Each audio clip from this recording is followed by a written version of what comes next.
अब तक आपने देखा।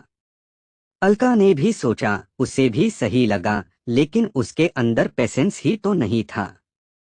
उसके लिए कुणाल ही प्रायोरिटी थी, बाकी सब कुछ बाद में। लेकिन यहाँ ना तो उस नायरा का पता और ना ही कुणाल का।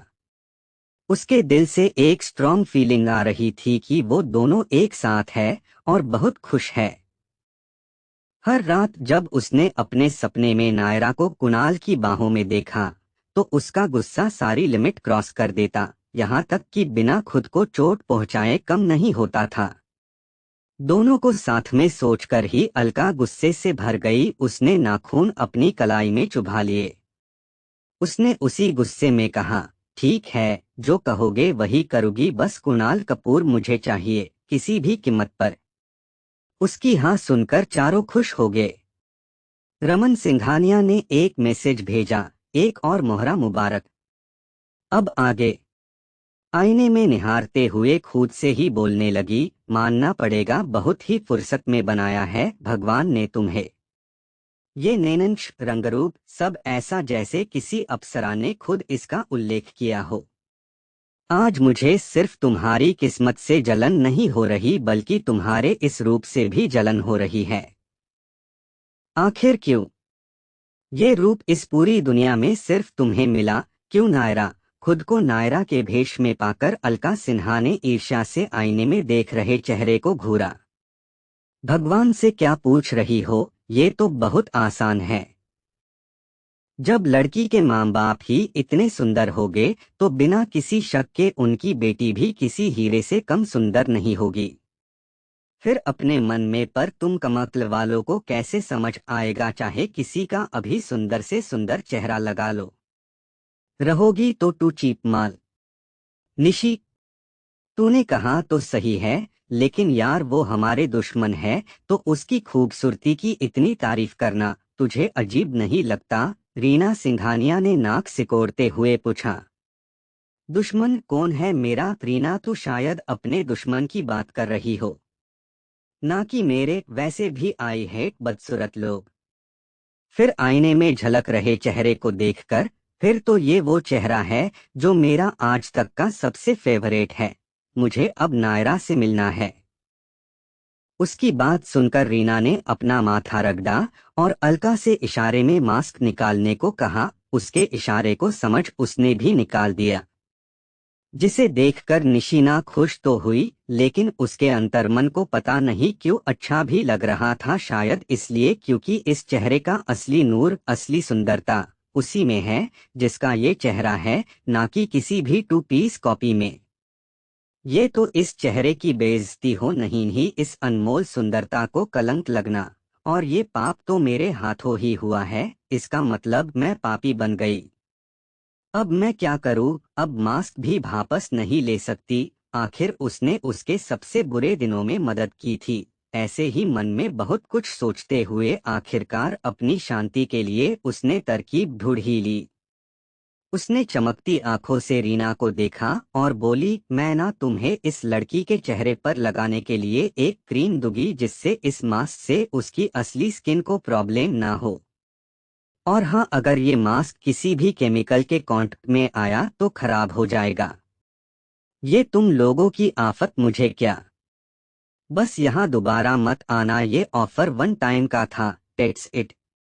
Okay now you may go. कहते हुए उसने बाहर का रास्ता दिखा दिया और सोचने लगी, जाओ जाओ, अब मैं तुम्हें क्यों बताऊं कि ये क्रीम जो मैंने दी है वो मेकअप के प्रोडक्ट्स के केमिकल को अपनी ओर खींचेगी।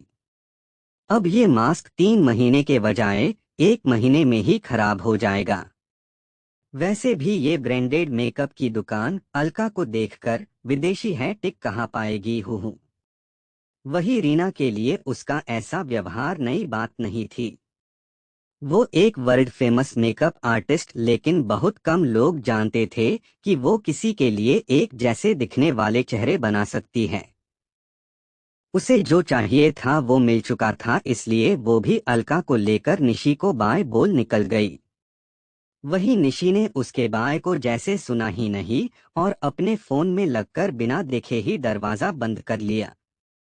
नायरा की मॉम की कंपनी के लिए साजिश अंजाम पर थी, लेकिन इस बात से बेखबर कि उनकी हर चाल और पत्ते पर है किसी की नज़र। इस एक हफ्ते में सभी ने नायरा के यहाँ ना होने का फायदा उठाने की पूरी तैयारी कर ली थी। South Africa. करीब 10 घंटे का सफर तय करके कुणाल और नायरा वहां खड़े थे, जहां सिर्फ ब्लेक हेल कोई गैंग नहीं, पूरी की पूरी एक ऑर्गेनाइजेशन है जिसमें ऐसी 50 गैंग शामिल है। यही तो खासियत है इस हेल की। जिस तरफ नजर गई समझो वो हिस्सा उनका, प्यार से दो नहीं तो फिर छीनना तो उनका पेशा रहा है।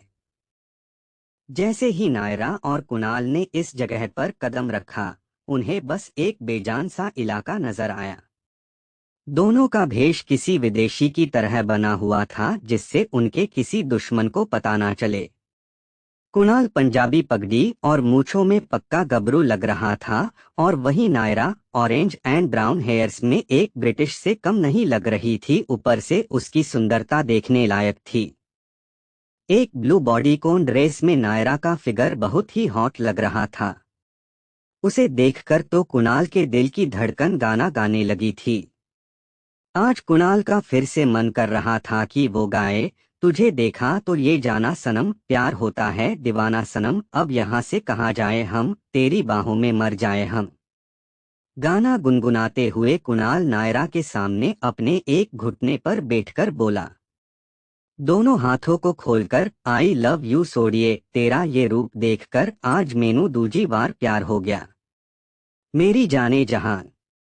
कुणाल की हरकत पर नायरा शर्मा गई, लेकिन उससे कुणाल को ऐसे नीचे बैठा देखा नहीं गया, इसलिए वो भी अपनी नीस पर बैठ गई और कुणाल के दोनों गालों पर किस करके उसके गले लग गई।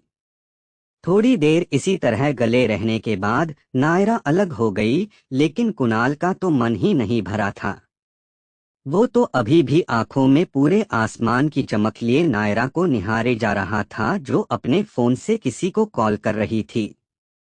नायरा ने एक नंबर डायल किया और दूसरी तरफ से आवाज आई, बॉस ये आप है? हाँ अम्वी, ये मैं ही हूँ। तुम लोग कहाँ हो? मैं और कुणाल कब से यहाँ इंतजार कर रहे हैं। और ये एरिया कैसा है जहाँ एक भी पर्सन नहीं दिख रहा? अम्वी, ऐसा ही कुछ समझ लो बॉस। आप जिस एरिया में खड़ी हो उसके सभी लोग ब्लेक हेल के लिए काम करते हैं, इसलिए वहाँ कोई नहीं होगा। नायरा भी समझ रही थी।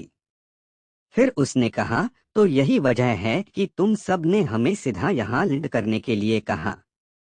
हाँ बॉस, ये एरिया एकदम कबाड़ हो चुका है और ज्यादा कोई सिक्योरिटी भी नहीं है।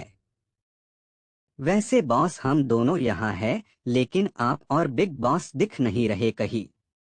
बस एक पंजाबी गबरू जवान मुंडा है, जो अपने बगल में खड़ी किसी फिरंगी लड़की को लाइन मार रहा है। पर देखो बेचारे का लक विदेशी मिस कॉल पर लगी है। मुझे तो लगता है बॉस वो अपने बॉयफ्रेंड से बात कर रही है, इसलिए बेचारा हैंडसम गबरू मुंडा जलन से घूर रहा है। वही कॉल की दूसरी तरफ नायरा अम्बी की बिना सर पैर की बातों से इरिटेट हो गई। उसने कुणाल को देखा, फिर अम्बी को, जो उन्हें ही देखकर अपना भाषण दे रही थी। इस वक्त नायरा को समझ नहीं आ रहा था हंसे या रोए। अम्बी की ऊट पटांग बातों से परेशान होकर अर्थ ने उसके सिर पर चपेट लगाकर कहा, तुमने अभी क्या कहा बॉस से कि यह एरिया कबाड़ है और यहाँ कोई भी नहीं आता?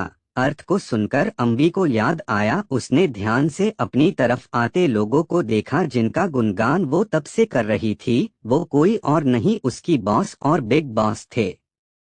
हाय सत्यानाश हो मेरे बड़बोले मुंह का, अम्बी धीरे से फुसफुसाई, मगर उसकी बात अर्थ के कानों से नहीं बच सकी।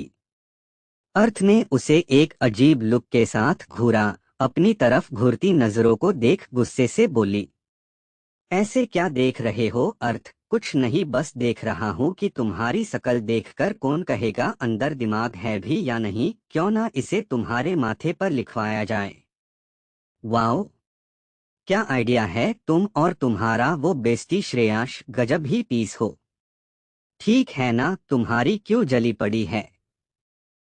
वैसे भी ये सब जानते हैं कि हम एक दूसरे से काफी अलग हैं और तुम कभी भी मेरे हैप्पी मूड को सूट नहीं कर सकते हो, इसलिए जितना हो सके मेरे साथ किसी काम के लिए भी जोड़ी मत बनाओ। ये काम भी उन्हीं पर जचता है जो एक सांचे में ढल सके ना। आखिरी शब्द कहते हुए अम्वी की आवाज सीरियस होगी, लेकिन ध्यान से सुना जाए तो उसके हर एक शब्द में एक अनकहा दर्द छुपा हुआ था। नायरा और कुणाल ने भी उसके ये शब्द सुने, लेकिन दोनों ने नजरअंदाज करके कहा, अब चले पहले ही। एक साथ कहने पर हैरानी से दोनों ने एक दूसरे को देखा, फिर हंस दिए और आगे बोले, बहुत देर हो चुकी है, चलो चले। उनके कहने पर अम्मी को याद आया वो यहाँ क्यों है। फिर क्या था, अपनी बॉस को देखकर उसका मूड अपने आप अच्छा हो गया। Sorry boss. फिर नायरा को ऊपर से नीचे तक देखकर, आप इतनी सुंदर लग रही है।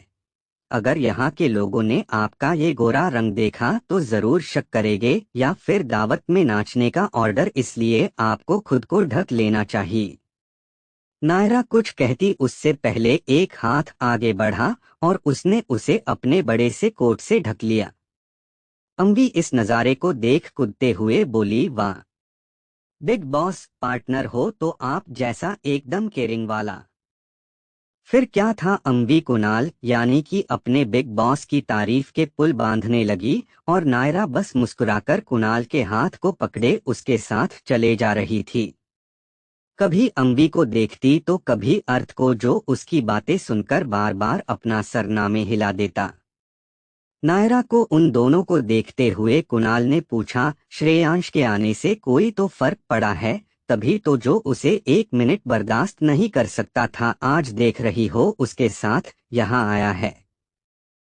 हाँ कुणाल, ये टीम सिर्फ मेरे लोग नहीं है, बल्कि वो लोग हैं जो एक दर्द से जुड़े थे। बस फर्क इतना था कि इनका दर्द मेरे दर्द से कहीं ज्यादा था और हमेशा रहेगा। इन सब ने अपने माँ पापा को, अपने परिवार को आंखों के सामने मरते देखा है। अविनाश और अर्थ दोनों भाई हैं। उनसे मैं तब मिली जब मैंने ब्लू फोर्स को संभालना शुरू किया। दोनों किंग और टेक्नोलॉजी में ब्रिलियंट, इन्हीं ब्लैक हेल के लोगों के हाथ लग चुके थे, जिनसे जबरदस्ती काम कराने के लिए इनकी माँ को कैद में रखा। उनकी माँ ये देख नहीं पाई और खुद की जान ले ली। उनके आखिरी शब्द थे, जीने के लिए जियो, अपने लिए जियो, लेकिन सर उठाकर। दोनों समझ चुके थे, उनकी मां ने अपनी जान ले ली क्योंकि वो चाहती थी कि दोनों नेकी के रास्ते चले, वो भी सर उठाकर। फिर क्या था, दोनों बच्चे अपनी मां की आखिरी इच्छा के लिए तब तक डटे रहे जब तक कामयाब ना हो गए। जब भागे तो मुझसे टकरा गए। दोनों मेरी ही एज के थे, जिनके पीछे पूरी फौज थी और वो दोनों अकेले। लेकिन वो कहते हैं ना, जो खुद की मदद करता है भगवान भी उसी की मदद करता है। वो सब याद करते हुए नायरा की आंखें भर आई। कुणाल भी उसका दर्द समझ रहा था, उसने नायरा को संभाला। नायरा रुकी नहीं, उसने आगे भी कहना जारी रखा, अम्वी, उसे तो खुद की माँ ने कचड़े के डिब्बे में डाल दिया, ये जानकर कि वो एक लड़की है। बस फिर क्या था, उसने बिना सोचे समझे फेंक दिया। बाकी दोनों भी हमें हमारे मिशन पर मिले थे। जैसे जैसे हमने उन फोर्सेस को जीता, ऐसे ही कई लोगों की गिनती जुड़ी। कहते हुए नायरा के होठों पर एक दर्द भरी मुस्कुराहट छा गई। वही इन सब बातों से अनजान अम्वी और अर्थ एक दूसरे से लड़ते हुए उस जगह जा पहुंचे जहां सब ठहरे हुए थे। अब तक नायरा भी अपनी सोच से बाहर आ चुकी थी। दोनों ने घर में कदम रखा। पांचों को लाइन में आज्ञाकारी होकर खड़ा देख नायरा को वो दिन याद आया जब पहली बार ये पांचों बिल्कुल ऐसे ही खड़े थे। तभी धड़ाम से कुछ गिरने की आवाज आई। नायरा ने देखा श्रेयांश गिरते पड़ते एकदम से उसके पैरों में गिर पड़ा। वही कुणाल ने इस डर से कि कहीं नायरा को ना लग जाए, उसे अपने करीब खींच लिया और बाकी सब उसकी उसी हरकत पर हंस पड़े। वही अम्बी कहाँ चुप रहती। मेरे बिग बॉस अपनी बॉस यानी अपनी गर्लफ्रेंड को पलकों पर कैसे बिठाकर रखते हैं, कोई इनसे सीखे। ये बात तो बिल्कुल सही है। झटके से उठकर श्रेयांश ने उसके कंधे पर अपना हाथ रख के कहा। बाकी सब उसकी हरकत पर हंस पड़े, लेकिन अर्थ उसकी गुस्से से लाल आंखें श्रेयांश के उस हाथ को घूर रही थी जो उसने अम्बी पर रखा था। किसी की नजर हो या ना हो, लेकिन नायरा इस बात को बहुत अच्छे से समझ रही थी। जैसा उसने सोचा था बिल्कुल वैसा ही है। मन ही मन मुस्कुराकर नायरा ने कुणाल को देखा, जिसकी नजर हमेशा की तरह उस पर ही टिकी हुई थी। वहीं दूसरी तरफ इंडिया में एक कार के पीछे छिपे इंसान ने सामने दो लोगों को देखकर कहा, मेरा बस चलता तो मैं इस चुड़ैल को मेरी बहन की जगह लेने से पहले ही ऊपर के दर्शन करा देता। भूतनी कही कि तुम्हें तो मैं भी चुड़ैल लगती हूँ, और हाँ ये भूतनी भी। मुझे लगा था वो सब बस गुस्से में, लेकिन अब पता चला कि जो लड़की तुम्हें पसंद नहीं है उसे ही तुम इन नामों से बुलाते हो। अलीना, जो उसी कार के बगल वाली कार के पीछे श्री के साथ छिपी थी, उसने गुस्से से ऋषि से कहा। वही नक्षत्र अपने भाई की बैंड बजती देख अंदर ही अंदर खुश हो रहा था। हो भी क्यों नहीं, आज तक ऋषि ने उसका इतना दिमाग पकाया। कभी कभी तो उसे शक भी होने लगता कि वो दोनों सच में जुड़वा है भी या नहीं, लेकिन सच तो सच है, ये नमूना उसका और नायरा का ही भाई है। वही अलीना की बात सुनकर ऋषि की बोलती ही बंद होगी। उसने अपनी सफाई देने की सोची, लेकिन क्या कहे समझ ही नहीं आ रहा था। इसलिए उसने बात संभालते हुए कहा, अरे तुम अच्छी वाली चुड़ैल भूतनी हो। फिर सामने नायरा के भेष में खड़ी अलका को देख, इस जैसी कोई बुरी चुड़ैल थोड़ी हो क्या। इस बार अलीना ने जोर से कहा। वही नक्षत्र और श्री ने अपना सरनामे हिला दिया। ऋषि ने देखा बात संभलने की जगह और बिगड़ गई है, तो उसने एकदम से कहा, वो चुड़ैलों की चुड़ैल पिशाचिनी को भी फेल कर देगी, क्योंकि उसने मेरी बहन बनने की कोशिश की है, इसलिए वो दुनिया की सबसे बड़ी पिशाचिनी है। समझी। इस बार ऋषि ने गुस्से से कहा, क्योंकि अभी इन सब के लिए बहस करने का ये कोई सही टाइम थोड़ी था। फिर सभी सामने देखने लगे। अलका और रीना एक बहुत ही बड़ी 60 मंजिला इमारत के नीचे खड़ी थी, जिसका पूरा इंटीरियर ग्लास वॉल से बना था। हाईटेक सिक्योरिटी सिस्टम के साथ उस बिल्डिंग के आसपास भी भटकना किसी के लिए मुश्किल ही नहीं, नामुमकिन था। आज से पहले ना जाने ऐसे कितने लोग आए और गए जिनकी नज़र इस TAS इंटरनेशनल टेक रोबोटिक्स पर गड़ी हो। ये कंपनी जो बिना किसी CEO और चेयरमैन के आज भी एक स्तंभ की तरह टॉप पर खड़ी थी, तो कैसे किसी की नज़र उसे नहीं लगेगी। लेकिन कहते हैं ना, किस्मत से ज्यादा ना किसी को मिला है ना मिलेगा। उसी तरह इस कंपनी की किस्मत तभी लिख दी गई थी जब ये बनी थी। ये कंपनी सिर्फ और सिर्फ उनकी थी जो उस परिवार का हिस्सा है। तारिणी आर्यन सिंघानिया का परिवार कुल 4 हिस्से हैं, इसके नक्षत्र ऋषि और नायरा कुणाल।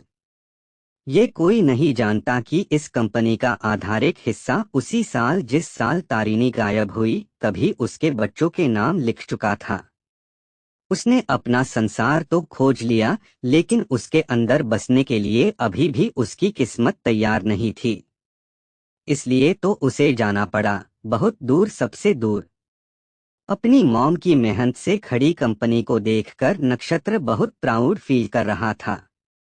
यही तो वो आखिरी चीज थी जो उसकी मॉम का पहला और आखिरी गिफ्ट बनी अभी तक की। भाई, भाई। अभी वो सोच में ही था कि इतने में ऋषि ने उसे पुकारा, भाई हमें इन्हें अंदर क्यों जाने देना है। अगर हमें उनके यहाँ आने के मकसद को जानना है तो हमें इन्हें जाने देना ही होगा। नक्षत्र ने गंभीरता से जवाब दिया।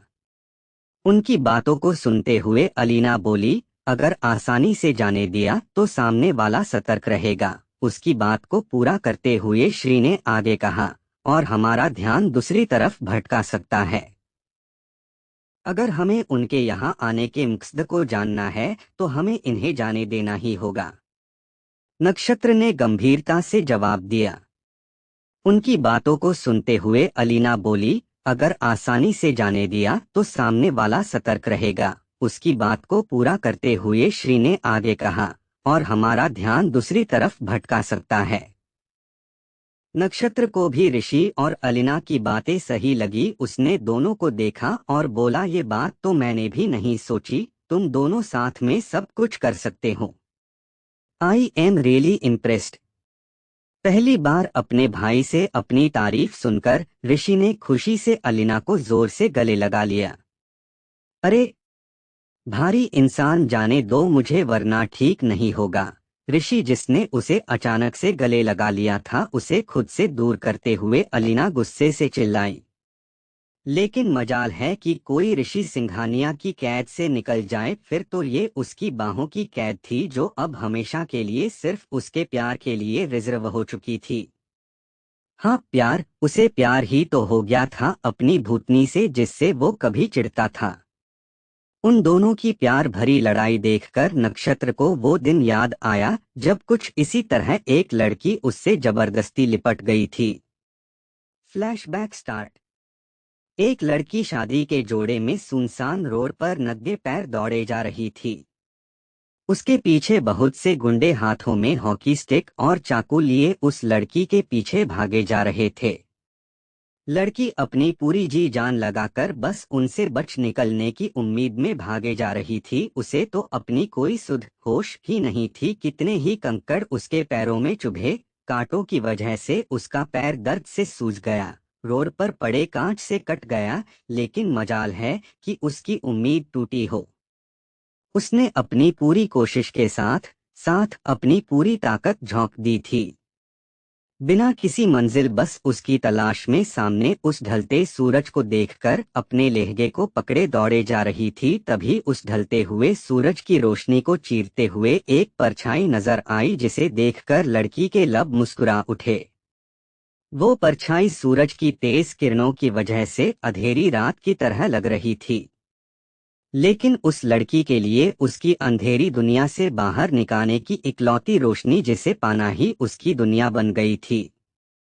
वो शख्स जो सूरज की आड़ में छिपा हुआ था, उसकी हल्की सी झलक उस लड़की की आंखों में पड़ी। एक तेजस्वी चेहरा जो उस कुदरत में अपनी एक अलग आभा लिए चमक रहा था, मगर फिर भी उस लड़की को कुछ भी साफ नजर नहीं आ रहा था। लड़का रोड के बगल में अपनी कार से टेक लगाकर खड़ा था। उसकी पीठ लड़की की तरफ थी। वो फोन पर किसी से बात कर रहा था जिससे उसका ध्यान अपने आस पास की चीजों पर नहीं गया। और कितना टाइम लगेगा तुम्हें? मैं पिछले 20 मिनट से यहाँ खड़ा तुम्हारा इंतजार कर रहा हूँ। दूसरी तरफ से कुछ कहा गया जिसे सुनकर वो लड़का फिर से गुस्से में बोला, ऋषि, तुम्हारा कुछ नहीं हो सकता। मेरी छोड़ो और अपना ख्याल करो, तुम्हें तो कोई पागल ही अपनी लड़की देगा। वहीं उस लड़के की बात सुनकर दूसरी तरफ से कहा गया, भाई, मुझे तो कोई पागल लड़की दे भी देगा, लेकिन आपको तो कैसी भी लड़की नहीं मिलेगी। कहते हुए दूसरी तरफ से कॉल डिस्कनेक्ट हो गया। नक्षत्र अभी अपने फोन को घूर ही रहा था कि किसी ने अचानक से उसे पीछे से गले लगा लिया और अपनी सांसों को काबू करते हुए वो लड़की बोली, प्लीज हेल्प मी। जब नक्षत्र उसका चेहरा देखने के लिए पीछे मुड़ता है, तब वो लड़की उसे फिर से गले लगा लेती है। उसकी इस हरकत पर नक्षत्र को बहुत गुस्सा आता है। वैसे भी अपने पागल भाई से बात करके वह पहले ही चिढ़ा हुआ था, और अब ये लड़की, आह क्या मुसीबत है। कहते हुए उसने जैसे ही लड़की को धकेलना चाहा, तभी उसे अपनी शर्ट पर कुछ गीला महसूस हुआ। उसने देखा वो लड़की जिसकी आंखें मासूमियत से भरी थी, अब दर्द के सैलाब को लिए बस रोए जा रही थी। उसकी सुंदर आंखें रोने से सूज चुकी थी। उन्हीं आंखों में एक उम्मीद लिए वो नक्षत्र को किसी फरिश्ते की तरफ देखने लगी थी जो उसकी मदद के लिए आया है। सुंदर चेहरा, गुलाबी होठ, नैन नक्श ऐसे जैसे कोई गुड़िया हो। सब कुछ बहुत ही कोमल और सुंदर। उसे देखकर नक्षत्र को वो बिल्कुल किसी मासूम बिल्ली के बच्चे की तरह लग रही थी जो अपने माता पिता से बिछड़ गया हो। वो आगे कुछ सोचता तब तक उन गुंडों ने दोनों को घेर लिया, जिन्हें देखकर लड़की ने एक बार फिर नक्षत्र को गले लगा लिया। वही अब नक्षत्र को उसका छूना बुरा नहीं लग रहा था। उसे तो एक अलग ही सुकून मिल रहा था जिसे वो पहले समझ ही नहीं पाया। उसने भी देख लिया था कि लड़की इनकी वजह से डरी हुई है। उसे गुस्सा तो आया मगर अच्छा भी लगा क्योंकि उसे उसका सुकून मिल गया था। नक्षत्र ने बिना किसी की परवाह किए लड़की को बाहों में उठाया और उस तरफ बढ़ गया जहां थोड़ी देर पहले ही कार आई थी। उसे जाता देख गुंडे ने वार किया। उसका चाकू किसी को छू भी पाता उससे पहले ही उसके उसी हाथ में लगातार 2 गोलियां लगी। वो सभी गुंडे डरकर भागने लगे, लेकिन आज उनकी किस्मत खराब थी जो उनका पाला किसी ऐरे गेरे से नहीं बल्कि नक्षत्र सिंघानिया से पड़ा था। उन सबको करीब 20 से ऊपर बॉडीगार्ड्स ने घेर लिया था और नक्षत्र उस लड़की को लिए जा चुका था। ये तो गली के आवारा गुंडे थे। जब उन्होंने शादी के जोड़े में एक लड़की को अकेले सड़क पर रोते हुए चलते देखा तो उसे छेड़ने लगे और उनका काम भी अकेली लड़की को देखकर फायदा उठाना ही था। लेकिन उस लड़की की किस्मत और उसकी हिम्मत का जवाब नहीं कि वो इतनी दूर तक भागकर सिर्फ मदद के लिए भागे जा रही थी। आखिर में उसे वो मिल ही गया जिसकी वो हकदार थी। वो लड़की कोई और नहीं अनाया ही थी जो नायर की कॉलेज फ्रेंड है। Flashback and. भाई भाई कहाँ खो गए आप? देखो वो दोनों अंदर भी चले गए।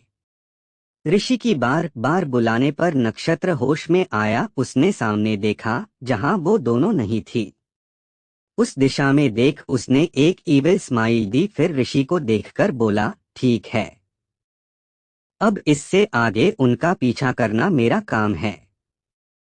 तुम दोनों उस पर ध्यान दो जो उन पर अपनी नजर गड़ाए बैठा है। ओके भाई, आप जाओ, हम दोनों यहाँ नजर रखेंगे। नक्षत्र भी बिना देरी के दूसरे रास्ते से कंपनी में घुस गया। वही उस बड़ी सी इमारत के अंदर जाते हुए अलका सिन्हा की आंखें कंपनी के अंदर का एडवांस और एकदम यूनिक इंटीरियर देखकर चकाचौंध से फैल गई। उसके मुंह से अपने आप निकला, वाह। चुप, अपने आप पर काबू रखो नहीं तो यहाँ सबको शक हो जाएगा कि तुम नायरा नहीं उसके भेष में कोई भेरूपिया हो। अलका के आश्चर्य से खुले मुंह को बंद करते हुए रीना सिंघानिया ने टोका। अलका चिढ़कर, उस नायरा जैसा बनना कौन चाहता है? मैं तो अलका हूँ, बस दुख इस बात का है कि कुणाल को नायरा पसंद है और मुझे कुणाल जो मुझे पसंद है उसके लिए एक नापसंद इंसान का रूप लेना मेरे लिए बिल्कुल छोटी बात है। मगर ये भी मत भूलो, नायरा कौन है? उसका रूप लेना आजकल की टेक्नोलॉजी की हेल्प से आसान है, लेकिन उसके जैसा स्वभाव और आभा लेना उतना ही मुश्किल। रीना जी ने भी तंज कसते हुए कहा। आप मेरी तरफ है या अपनी उस भतीजी की तरफ जिसकी वजह से आपकी बहन की जिंदगी नर्क बन गई और आपकी बेटी जैसी रावी को पैसे के लिए उसके शराबी बाप ने बेच दिया? इतना भी कम था कि आपको धक्के मारकर घर से बेदखल कर दिया गया। अलका की हर बात रीना सिंघानिया को कांटे की तरह चुभ रही थी, लेकिन उसने इसे अपने चेहरे पर नहीं दिखाया। तब तक दोनों उस दरवाजे के पास खड़े थे जहां से चलते हुए उन्हें वो मिलेगा जिसके लिए उन्होंने इतना रिस्क लिया।